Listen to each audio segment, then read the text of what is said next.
우리들이 살면서 내가 계획한 대로 잘 풀릴 때가 있습니다. 잘 풀리는 이유가 정도를 걸었을 때이건 그렇지 않건 이상하게 내가 계획하는 일들이 술술 풀립니다. 그런데 이렇게 내 뜻대로 잘 될 때 마음 한구석에서는 이러다 언제 한번 당하지, 이러다가 언제 한번 내가 걸리지, 이런 생각 들 때가 있지 않습니까? 성경의 인물 중에 야곱은 참 얄미운 사람입니다. 야곱은 자신의 일이 되어가는 것을 보면서 이러다 내가 죽지, 그런 마음이 아마 몇 번은 들었을 겁니다. 처음 에서의 장자권을 빼앗는 데는 팥죽 한 그릇이면 됐습니다. 문제는 이삭이 축복을 에서에게 하려 하자 어머니 리브가의 작전에 야곱이 동의합니다. 그래서 먼저 아버지 이삭이 좋아하는 진미를 만들고 손에는 양털의 털로 두릅니다. 그래서 이삭이 목소리는 야곱인데 만져보니까 에서구나. 아버지를 철저하게 속입니다. 라헬을 아내로 맞이하기 위해서 그는 7년을 수일처럼 여기면서 외삼촌 라반을 위해서 일합니다. 그런데 뛰는 놈 위에 나는 놈 있다고. 라반은 뭘 좀 아는 놈이었습니다. 그래서 신부를 바꿉니다. 그 덕에 7년 동안 야곱을 부려먹습니다. 고향으로 돌아가려는 마음을 먹은 야곱은 라반에게 제안을 합니다. 얼룩이 된 염소나 양은 자신의 것으로 하자는 겁니다. 오랜 세월 목축을 해온 라반은 흔쾌히 응합니다. 그래, 그거 좋지. 왜냐하면 그럴 리가 없거든요. 그런데 결과는 야곱의 작전대로 됩니다. 창세기 30장 43절에 보니까 이에 그 사람이 매우 번창하여 양떼와 노비와 낙타와 나귀가 많았더라 라고 증거합니다. 그리고 라반의 집을 나올 때 라헬은 자기 아버지가 귀중하게 여긴 드라빔까지 몰래 갖고 나옵니다. 집안 식구 전체가 야곱의 계획에 손발이 척척 맞습니다. 모든 것이 야곱의 계획대로 다 진행이 되는 겁니다. 타향살이 20년 고향이 그리운 야곱은 짐을 꾸립니다. 그런데 그 마음 한구석에 걱정이 하나 있는 겁니다. 바로 이렇게 타향살이를 하게 된 원인이 된 형 에서 때문입니다. 불같은 그의 성격을 익히 알고 있었던 야곱은 길을 떠나지만 고향이 가까이 다가올수록 불안한 마음은 더욱 심해집니다. 그래서 먼저 에서의 상태를 알아보고자 사자들을 먼저 보냅니다. 정탐을 보내는 겁니다. 그런데 사자들이 와서 보고하기를 에서가 400인을 거느리고 주인을 만나려고 한다는 겁니다. 화가 단단히 났습니다. 이런 보고를 하는 겁니다. 이 말을 듣고 야곱은 창세기 32장 7절부터 심히 두렵고 답답했다라고 말합니다. 내 인생이 여기서 끝이 나나. 내 인생이 드디어 막히기 시작하는구나. 그런데 야곱은 여기서도 자신의 아이디어를 발휘하기 시작합니다. 자신의 소유를 두 떼로 나눕니다. 한 떼를 치면 한 떼를 데리고 도망가겠다, 그런 심상입니다. 그리고 여기서 그치지 않고 에서를 위해서 예물을 좀 준비해 놓습니다. 에서를 위해 양면책을 사용한 겁니다. 뭐니 해도 뇌물이 최고지. 돈 앞에 장사가 없지. 돈이면 안 되는 것이 어디 있는가. 예물을 준비하는 방법도 3단계로 나눕니다. 제일 먼저부터 나중까지 야곱이 뒤에 있다고 말하라고 얘기하는 겁니다. 창세기 32장 20절에 보니까 예물로 형의 감정을 푼 후에 대면하면 혹시 나를 받아주리라 함이었더라. 예물을 주면, 물질을 주면 나를 좀 용서하지 않겠는가 하는 겁니다. 여러분, 이 말의 의미가 자기가 지은 죄에 대한 깊이를 인식하는 것이 아닙니다. 묘책을 부리고 요행을 바라는 그런 야곱의 마음이라는 것을 우리가 너무나 잘 압니다. 그런데 여기서 끝나지 않습니다. 자신의 아내들 중에 첩으로 얻은 여종들과 그녀의 자녀들은 맨 앞에 가게 합니다. 레와와 그 자식들은 그 뒤를 따르게 합니다. 그리고 자기가 사랑한 라헬과 요셉은 맨 뒤에 둡니다. 아마 여기서부터 요셉의 운명이 형들로부터 미움사기 시작하지 않았는가? 왜 요셉은 맨 뒤에 서게 하지? 왜 요셉은 맨 뒤에서 아버지하고 같이 있게 하지? 우리는 왜 맨 앞장서라는 거야? 요셉이 뭐길래? 아마 이때부터 형들은 그 마음속에 앙심이 생겼으리라 생각이 듭니다. 이렇게 해도 야곱은 마음이 놓이지 않는 겁니다.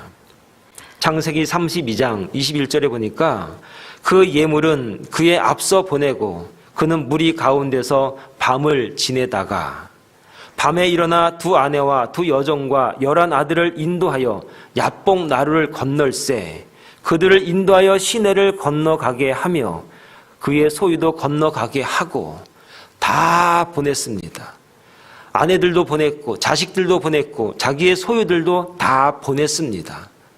남은 건 자기 혼자입니다. 이렇게 자기의 꾀로만 살던 야곱의 인생 속에 어느 날 하나님께서 이제 개입하기 시작하는 겁니다. 하나님은 이렇게 자기 생각과 자기 멋대로 자기 뜻대로 모든 것이 되어가고 있던 야곱에게 드디어 개입하셔서 야곱을 만지시고 야곱에게 접근하기 시작을 하시는 겁니다. 내 지식과 고집으로 똘똘 뭉친 나의 삶 가운데 하나님은 이제 개입하기로 작정하셔서 우리에게 다가오십니다. 이러한 야곱을 하나님이 어떻게 만들어 가시는가? 어떻게 개입하고 계시는가? 첫째는 야곱을 혼자 있게, 홀로 있게 만드십니다. 24절의 말씀에 이렇게 말씀하고 있습니다. 야곱은 홀로 남았더니 어떤 사람이 날이 새도록 야곱과 씨름하다가 라고 말합니다. 야곱은 홀로 남았더니 사춘기가 되면 아이들이 혼자 있기를 좋아합니다.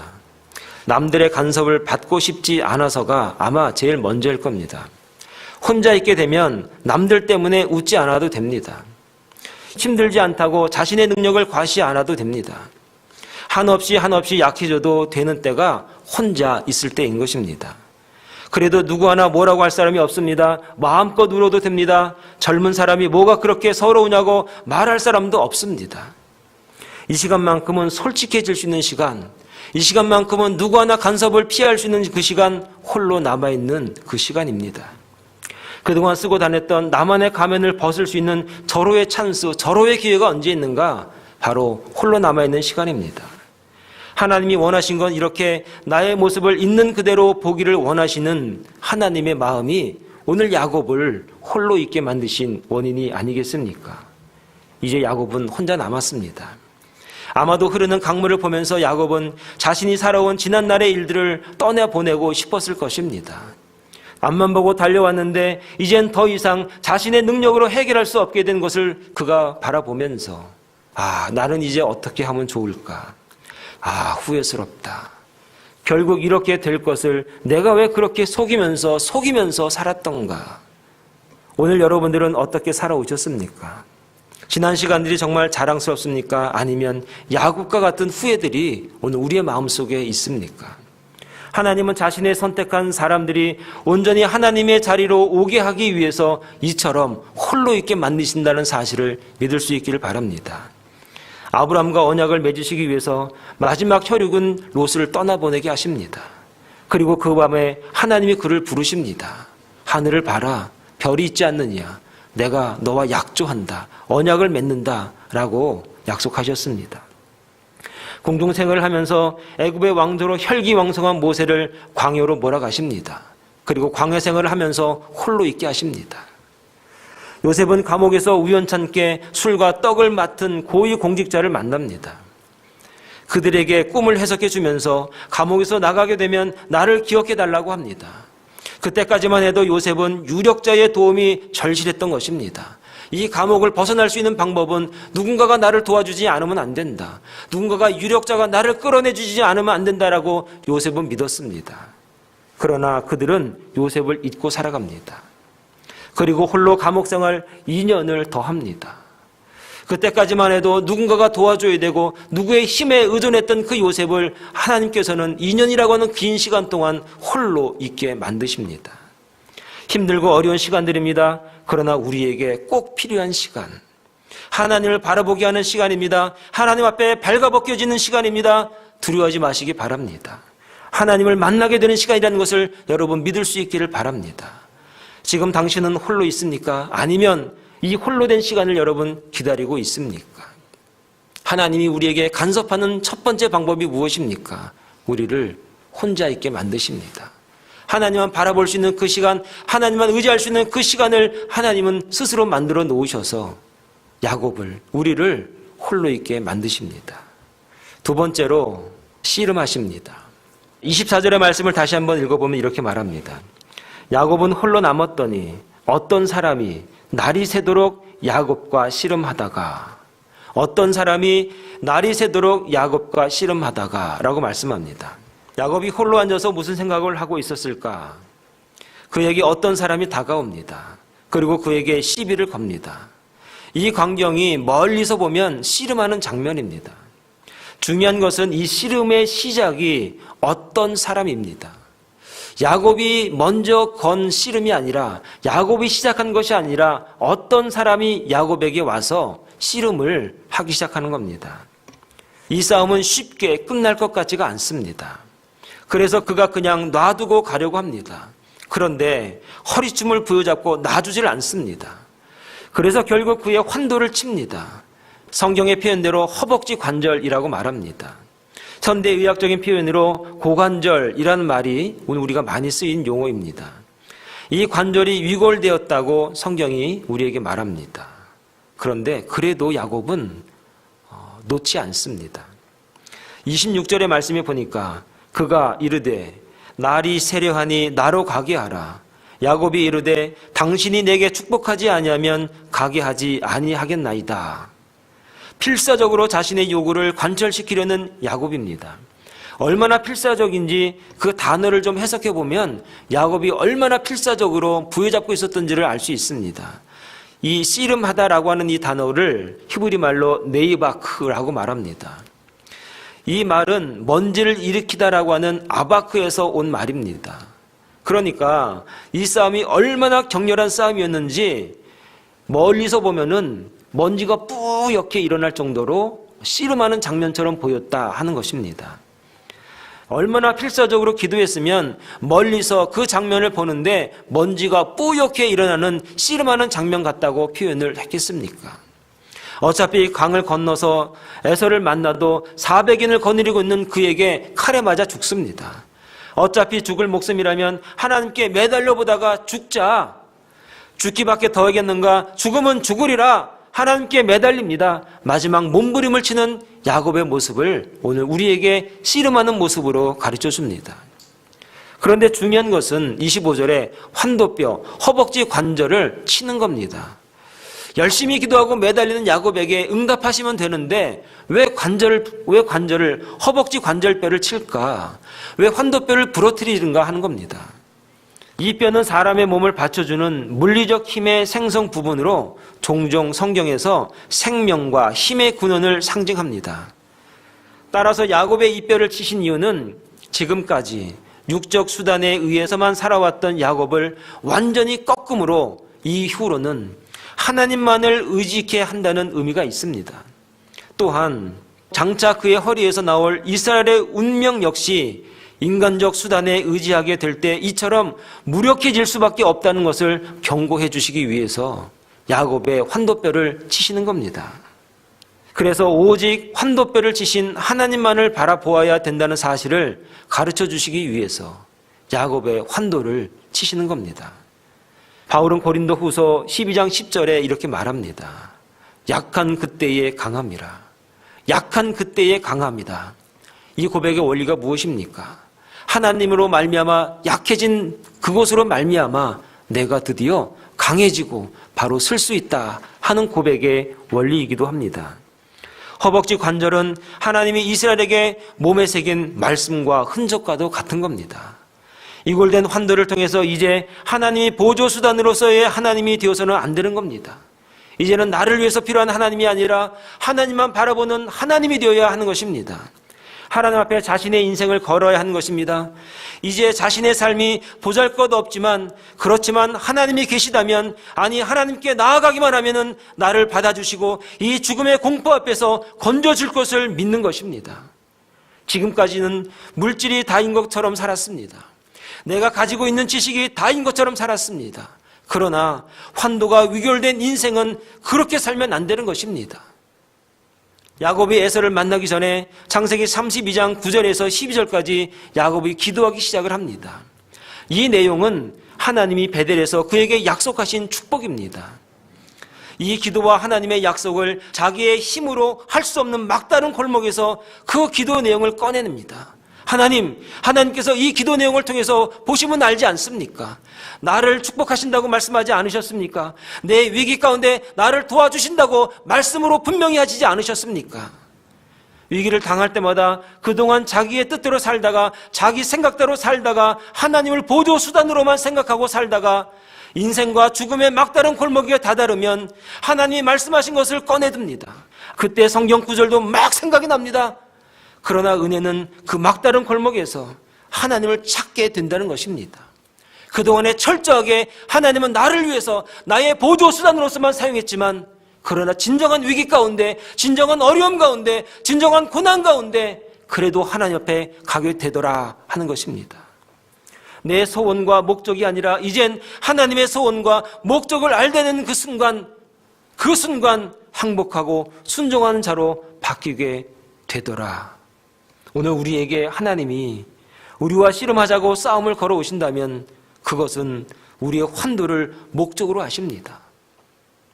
그동안에 내 힘을 의지하고 나를 보조 수다로만 생각하고 아직도 힘이 남았구나, 아직도 너의 기도의 제목이 너를 위해서, 너의 축복만을 위해서 나를 사용하고 있구나, 그리고 환도를 치십니다. 하나님은 자신의 백성이 아직도 하나님을 보조 수단으로만 생각하는 오늘날의 야곱을 찾아서 씨름하자고 우리에게 지금도 시비 걸고 오시지는 않습니까? 사랑하는 여러분, 하나님만 바라볼 수 있는 저와 여러분 되시기를 바랍니다. 나를 위해서 필요한 하나님이 아니라 하나님을 위해서 내가 필요한 존재가 될 수 있기를 간절히 축원을 드립니다. 마지막으로 야곱의 이름을 바꾸십니다. 28절의 말씀에 보니까 이렇게 말합니다. 그가 이르되 내 이름을 다시는 야곱이라 부를 것이 아니요 이스라엘이라 부를 것이니 이는 내가 하나님과 및 사람들과 겨루어 이겼음이니라 라고 말합니다. 하나님과 겨루어 이겼다고 해서 이스라엘이라고 합니다. 이제 야곱은 야곱이 아닙니다. 2차 세계대전 이후에 유대인들이 회복한 땅의 이름이 이스라엘입니다. 이 이름은 그들의 자존심과도 같습니다. 하나님을 이긴 나라, 하나님을 대면해서 하나님을 이기는 나라, 민족. 사실 이 싸움은 이스라엘이 이긴 것이 아니라 하나님이 져주신 것입니다. 29절의 말씀에 이렇게 말합니다. 야곱이 청하여 이르되 당신의 이름을 알려주소서. 그 사람이 이르되 어찌하여 내 이름을 묻느냐 하고 거기서 야곱에게 축복한지라. 어찌하여 내 이름을 묻느냐, 이 말이 무슨 말입니까? 몰라서 물어? 네가 몰라서 날 물어보는 거야? 그리고 30절에 이렇게 말합니다. 그곳 이름을 분이엘이라고 이름을 짓습니다. 하나님과 대면하여 보았으나 내 생명이 보존되었더라. 씨름한 대상의 이름은 몰랐지만 그가 분이엘이라고 이름을 진 걸 보면 하나님과 그가 씨름했다는 것을 그가 고백을 하는 겁니다. 이스라엘이 된 야곱은 이젠 어제의 야곱이 아닙니다. 새로운 하나님의 자녀가 됩니다. 그리고 그 허리에서 나는 자신의 후손들에게까지 약속의 백성이 됩니다. 그의 마음에는 두려움이 아니라 하나님이 함께 하심을 믿게 되는 그 순간입니다. 이제는 하나님이 인생의 주인이 됩니다. 이렇게 고백하는 그 순간 31절 말씀을 다 같이 한번 읽어봅니다. 그가 분이엘을 지날 때에 해가 돋았고 그의 허벅다리로 말미암아 절었더라. 그가 분이엘을 지날 때에 해가 돋았습니다. 그리고 허벅다리로 말미암아 절었습니다. 하나님의 축복을 받고 그곳에 단의 이름을 분이엘이라고 이름을 짓고 온몸에 먼지가 묻어있는 자신의 옷을 터덕터덕 털면서 그가 걸었습니다. 그 순간 야복강 저 건너편에서 해가 돋았습니다. 하나님은 이 자연을 통해서 우리에게 은혜를 주십니다. 그 돋는 해를 바라보면서 야곱은 어제 봤던 그 해가 아니었습니다. 그 야복강에 불국게 물어들는 그 햇빛을 바라보면서, 눈이 부신 그 해를 바라보면서 환독뼈가 부러져서 제대로 걷지 못한 야곱은 그 태양을 바라보면서 이렇게 말했을 겁니다. 하나님, 이젠 지난 시절처럼 살지 않겠어요? 하나님, 이젠 하나님만 바라보고 살겠습니다. 야곱은 마치 속이기 위해서 이 땅에 태어난 사람 같았습니다. 차라리 에서가 더 나을 수도 있습니다. 그러나 성경은 야곱을 선택하셨습니다. 야곱을 편드시는 하나님의 은혜와 사랑이 그를 가만두지 않습니다. 개입하셔서 올바른 인생이 되게 하십니다. 이것이 하나님을 만나도 죽지 않았던 사람, 야곱의 축복입니다. 오늘 저와 여러분들은 하나님께서 홀로 있게 하지 않으셨습니까? 주변에 식구가 있고 아내가 있고 남편이 있고 자녀가 있어도 내가 홀로 있어야 되는 모습이 우리 가운데 있지는 않습니까? 그리고 하나님 앞에 내 모습 이대로 받아주시옵소서 하면서 기도했던, 씨름했던 시간들이 오늘 우리에게 얼마나 있습니까? 이제 우리의 이름이 바뀌어야 될 때가 되지 않았습니까? 지난 시간들에 내 생각과 속이면서 하나님을 보조수단으로만 생각했던 내 인생이 이제는 하나님만 바라보면서 하나님만 의지하면서 살아가야 되는 그 시점이 지금 아니겠습니까? 오늘 저와 여러분들 하나님 앞에서 이제 온전히 하나님만 향할 수 있는, 이제 하나님을 나의 구주로 영접할 수 있는 축복된 인생들이 다 될 수 있기를 간절히 축원을 드리겠습니다. 기도하겠습니다.